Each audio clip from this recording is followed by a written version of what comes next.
And more history made today across Mobile Bay at Fort Gaines, where Union forces captured the stronghold, just like they did 150 years ago.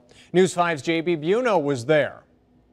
It still smells like cannon fire here in the middle of Fort Gaines, which is now flying a Union flag after a terrific reenactment of the siege of Fort Gaines that just wrapped up here moments ago on Dauphin Island. It all started just a couple of hours ago when Confederate forces here spotted some ships in the waters of Mobile Bay.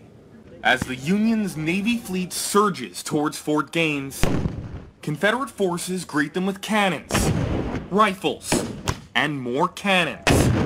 It goes without saying the ships aren't war vessels, they're everyday recreational boats, of course, and there's no real ammunition being fired. But it still feels real to Senior Petty Officer John Burleigh, who's here from Texas. Your heart beats out of your chest because, I mean, you can feel our ancestors on both the Union and Confederate sides. There were Confederate sailors here as well. But you can feel the pride that they have, that we're keeping them alive. They've been forgotten. Mobile Bay has been forgotten in the annals of history, unfortunately, and we're bringing it back alive. Union troops reach land. Among them is Sea Cadet Riley Thore. That's my job, follow orders. Just 14 years old, taking part in only his second Civil War reenactment. I actually don't know very much about the Civil War, just basically what they teach you in school. But you can learn a lot while doing this. You learn a lot. I've learned so much while just being here at the fort. Inside Fort Gaines, Confederate troops continue firing away, but begin to feel the pressure.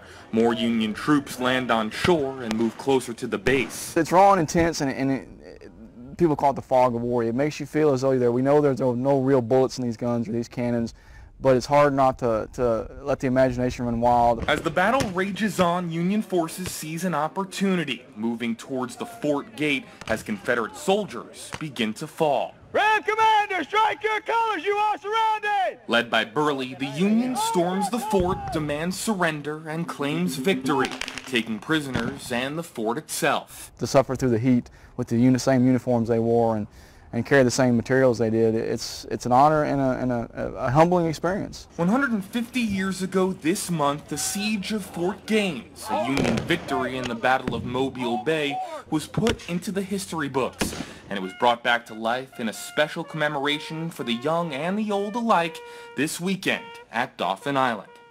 After hundreds, if not thousands of shots fired, a band here has started playing to lighten up the mood in the middle of Fort Gaines. Out of all the reenactors I spoke with today, they agree on one thing. It's all about passing a lesson in history onto future generations so that 50, 100, maybe 500 years from now, they all remember what happened right here at Fort Gaines. In Dauphin Island, J.B. Buno for News 5.